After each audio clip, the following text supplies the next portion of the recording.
रायगड सम्राट अल्पावधिक लोकप्रिय ठरलेले रायगड सम्राट रयतेच्या सेवेसाठी सदैव पुढे. रायगड सम्राट राजकीय, सामाजिक, शैक्षणिक, शेतीविषयक अचूक बातम्यांसाठी रायगड सम्राट न्यूजला सबस्क्राईब करा.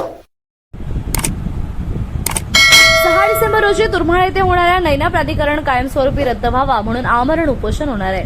या पार्श्वभूमीवर आज सोमवार दिनांक 4 डिसेंबर रोजी सायंकाळी 5 वाजता आद्य क्रांतीवीर वासुदेव बळवंत फडके नाट्यगृहात एक बैठक पार पडली.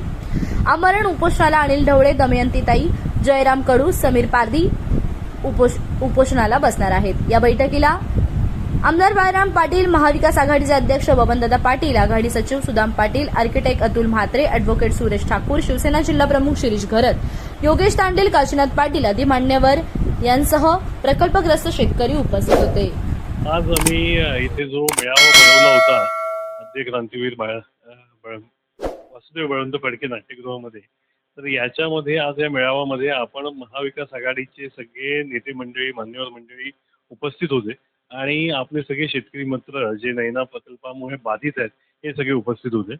यांना आपण आज जो 6 तारखेला चालू होणारा जो आमरण उपोषणाचा कार्यक्रम आहे, ज्याच्यामध्ये अनिल ढवळे आणि त्यांचे सहकारी हे स्वतः उपोषणाला बसणार आहेत आणि जोपर्यंत नैना प्रकल्प रद्द होत नाही किंवा जोपर्यंत नैना प्राधिकरण रद्द होत नाही तोपर्यंत ते इथे उपोषण करणार आहेत. हे उपोषण, सदर उपोषण तुरमाळे गावाजवळ मुंबई गोवा हायवे लगत होणार आहे आणि ह्या उपोषणाच्या अंती आपल्याला नैना प्रकल्प रद्द करून मिळावा. ह्या क्षेत्रामध्ये ही जी 95 गावं नैना प्रकल्पामध्ये आहेत इथे UDCPR लागू करण्यात यावा.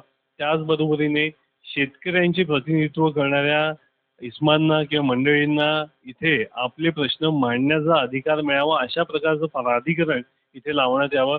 ह्या प्रमुख मागण्या आहेत. त्याचबरोबर काही इतर मागण्या आहेत, जसं की शेतकऱ्यांची जी गावठाणाबाहेरील गरजेपुढे बांधलेली घरं आहेत त्यांना देखील आपण नियमित करावं.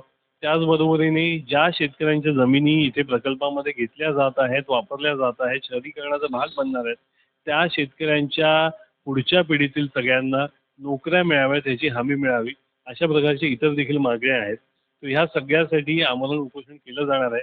आम्ही शासन स्तरावरती अनेक प्रमुख नेत्यांना ह्याची माहिती दिलेली आहे. नैना कशी सुयोग्य नाही आहे आणि काय बदल केल्याने ह्या शेतकऱ्यांचा हा जो प्रश्न आहे प्रलंबित गेल्या 11 वर्षांसाठी त्याच्यामध्ये आपल्याला सुधारणा होईल आणि निष्कर्ष मिळेल याच्याबद्दल आपण प्रयत्नशील आहोत. सर्व शेतकऱ्यांना विनंती करतोय की 6 डिसेंबर 2023 रोजी तुरमाळे गाव या ठिकाणी प्राणांतिक उपोषणाला मी आणि माझे सहकारी आम्ही बसणार आहोत. ती फक्त विजयी यात्रा काढण्यासाठी बसणार आहोत आणि नैनासारखा जो प्रकल्प या ठिकाणी गेली 10 वर्षे येऊन शेतकऱ्यांची जी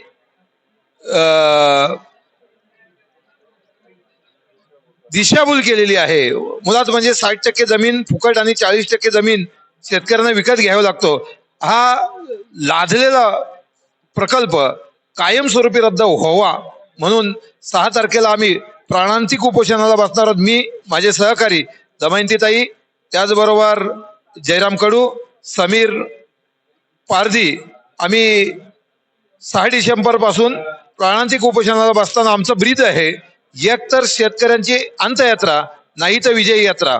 सरकारने किंवा सिडकोनी याचा बोध घ्यावा, समजावं, काय जे समजायचं आहे ते.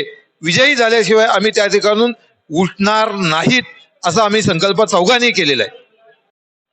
मी सर्व शेतकरी ग्रामस्थ बंधू भगिनींना आव्हान करतो की सर्वांनी मोठ्या संख्येने या आंदोलनामध्ये सहभागी व्हावं आणि आपल्या विजय यात्रेमध्ये देखील सहभागी व्हावं असा आवाहन करतो. बोलायचं झालं तर नैना हा प्रकल्प हा अतिशय घातक आहे. शेतकऱ्यांची ते घेणारे 60% जमीन आणि शेतकऱ्यांना राहिलेली 40% जमीन, ती जमीन मिळवण्यासाठी त्यांना जर पैसे भरावे लागत असेल तर तो अतिशय घातक आहे आणि तो हद्दपार केल्याशिवाय आम्ही राहणार नाही. सारे सहकारी या सभागृहामध्ये उपस्थित असलेले बिनीचे कार्यकर्ते आज या ठिकाणी आपण उपोषणाच्या पूर्वसंध्येला एकत्र जमलेला आहोत आणि या तालुक्याची, या जिल्ह्याची जी परंपरा आहे ती चळवळीची, लढ्याची परंपरा आहे. पण बॅनरवर मात्र आपण शेतकऱ्यांची अंतयात्रा नाहीतर विजयी यात्रा असा मसुदा लिहिलेला आहे. माझी विनंती आहे, 6 तारखेच्या आपल्या तुरमाळ्याच्या बॅनरवर अशा पद्धतीचा उल्लेख करू नका. अंतयात्रा निघायचीच तर सिडकोचीच निघाली पाहिजे, या निर्धारानं आपल्याला हा लढा लढायचा आहे. आतापर्यंत आपण तशा पद्धतीचं वातावरण निश्चितपणानं निर्माण केलेलं आहे. आणि जो काही नैनाचा आकार संकुचित होतोय त्याच्या मागे नैना क्षेत्रामध्ये आपण एकही खडा टाकू शकत नाही, हेच कारण आहे. जे कारण तुमच्या सगळ्यांच्या निग्रहानं आणि मेहनतीनं त्या ठिकाणी साकारलेले, जेवढे आंदोलनं, जेवढ्या चळवळी केल्यात आणि संपूर्ण शासनाची ताकद लावल्यानंतरही आपल्याला या ठिकाणी नैनाचं काम करता येत नाही, हे समजल्यावरच शासनानं या ठिकाणी जी काही 102 गावं कट केलेली आहेत ती कट केलेली आहेत, असा माझ्यासारख्या कार्यकर्त्याचं या ठिकाणी स्पष्टपणाचं मत आहे. उरली सुरली 95 गावं जी आहेत ती या नैनाच्या जोखडातून, सिडकोच्या जोखडातून बाहेर काढल्याशिवाय आपल्याला स्वस्थ बसता येणार नाही. आणि त्यासाठी चळवळ आपण निश्चितपणानं आकारलेली आहे. या ठिकाणी आमचे सहकारी अनिल ढवळे, दमयंती भगत, श्री कडू आणि चौथा उपोषणकर्ता समीर पारदी हे या ठिकाणी उपोषणाला बसणार आहेत. निश्चितपणानं तुमच्या अंतयात्रेतून नव्हे तर तुमच्या उपोषणाच्या पाठीची ताकद आपण उभी करणार आहोत, त्याच्यातून हा प्रश्न आपल्याला सोडवायचा आहे. आणि सिडकोची अंतयात्रा या नैनाच्या क्षेत्रातून काढायची आहे.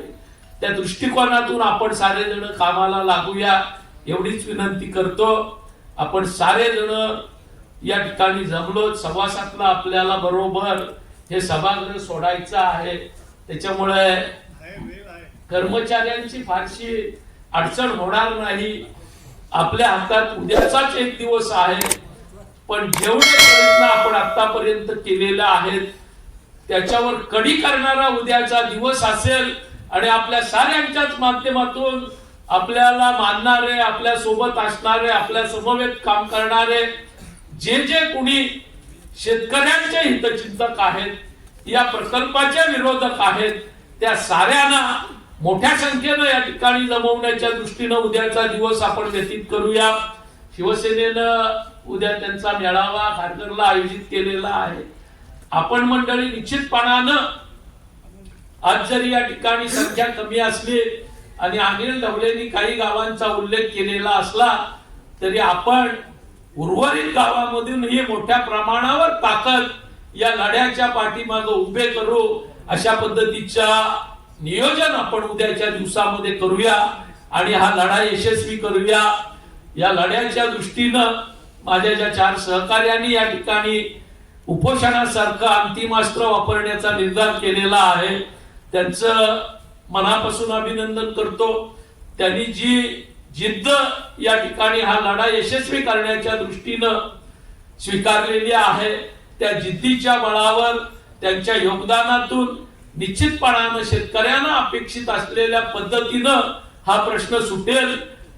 तोपर्यंत आपण निष्ठेनं आणि जिद्दीनं लढून हा प्रश्न संपवल्याशिवाय आपल्याला स्वस्थ बसायचं नाही, एवढाच निर्धार करूया, एवढी विनंती करतो आणि थांबतो. धन्यवाद.